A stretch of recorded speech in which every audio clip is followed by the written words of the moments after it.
La Lune. Depuis que l'humain, avant même d'être humain, a levé les yeux vers le ciel, il a toujours été accompagné par cet astre de 3400 km de diamètre et tournant autour de son berceau situé à 380 000 km de ses mers et de ses montagnes. C'est même tellement naturel que le dire semble dérisoire. Pourtant, notre Lune a eu un impact considérable sur la Terre et la vie qu'elle porte et qui lui offre une place unique dans l'univers et aux yeux des milliards d'individus grouillant à sa surface, sauf les platistes. Par contre, même les platistes doivent le monde tel qu'ils le connaissent à la Lune. Sa formation, on en reparlera après, et son existence ont très probablement sculpté l'histoire de la Terre et de la vie au plus profond de leur apparence. Mais alors, quel est l'impact de notre satellite sur la vie sur Terre? Pourquoi est-il si rare? Et surtout, pourquoi notre Lune est-elle si spéciale dans le système solaire? C'est de tout ça que je vous propose de parler juste après vous avoir invité à vous abonner pour une nouvelle dose d'espace.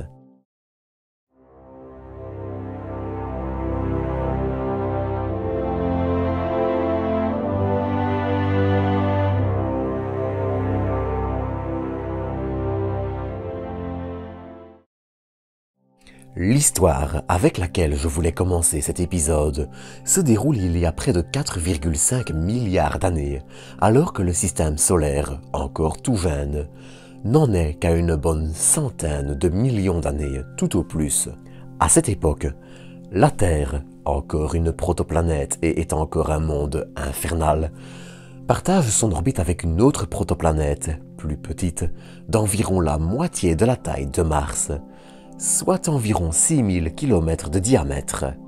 Notez cependant que les chiffres que j'avance ici sont hautement hypothétiques, puisqu'il est assez difficile de les vérifier avec exactitude.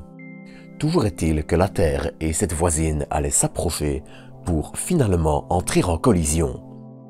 Cet impact, pour lequel la NASA publiait justement de nouvelles simulations il y a quelques jours, allait donner naissance à deux objets distincts, l'un retombant sur Terre en quelques heures, l'autre étant propulsé plus loin de la Terre par ce dernier et formant notre Lune. Et cette Lune, comme je le disais en introduction, fut essentielle. Mais, et je tenais à le dire, évaluer son impact sur la vie terrestre est un exercice assez complexe. On suppose entre autres, par exemple, que les marées pourraient avoir eu un impact sur l'apparition de la vie. Mais de façon plus générale, sachant qu'au tout début de sa formation elle était au plus proche de la Terre à seulement 22 500 km, et même au fur et à mesure de son éloignement, notre Lune a aussi joué un rôle clé dans le climat. Déjà, au quotidien, son effet de marée aide à faire circuler différents courants tout autour du globe, aidant aussi à maintenir une certaine homogénéité de notre climat. Elle joue aussi un rôle quant au fait de stabiliser la rotation de la Terre, ce qui, là aussi, aide encore à stabiliser le climat. Je pourrais aussi citer le rôle crucial qu'elle joue pour les cycles de certaines espèces, mais je ne vais pas vraiment m'étendre là-dessus, car cela ne fait pas vraiment partie du sujet de l'épisode, et de toute façon, avec ou sans elle, les espèces se seraient adaptées autrement. Mais au-delà de ça, certaines études suggèrent également que la Lune aurait joué un rôle lors des périodes glaciaires connues par la Terre, certaines périodes où son effet cumulé à celui du Soleil, les cycles de Milankovitch, mais ce sera le sujet d'un autre épisode, qui semblent corréler avec des périodes glaciaires et interglaciaires. Mais d'une façon plus large, la Lune aide aussi énormément à protéger la Terre des astéroïdes, réduisant considérablement le nombre d'impacts importants que la Terre aurait pu subir et qui, s'il n'aurait très certainement pas fait disparaître la vie ou tous été aussi graves que celui qui éradiqua les dinosaures, aurait pu engendrer de belles crises écologiques. Mais bref. Vous l'aurez compris, je crois, sans que l'on ne puisse affirmer avec certitude que notre satellite nous est vital, ou ne l'est pas, on peut aisément affirmer qu'elle joue un rôle majeur dans l'apparence de notre planète bleue. Mais là aussi, une question se pose. pourquoi la Terre est-elle la seule à avoir une lune aussi remarquable?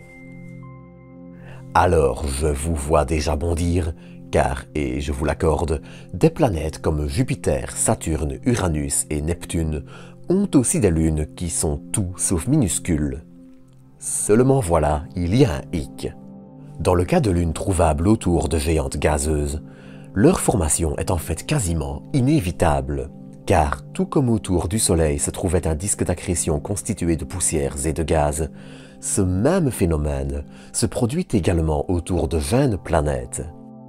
Si dans le cas des planètes rocheuses, plus petites, les disques d'accrétion étaient probablement négligeables, dans le cas de planètes plus grosses, Jupiter et Saturne en tête, en revanche, ce disque permit l'apparition de satellites majeurs. Ainsi, si le résultat obtenu avec la Lune pourrait laisser penser à un processus de formation similaire, il est très important de garder en tête, comme vous le savez, qu'il n'en est rien. Et cela fait arriver à un constat.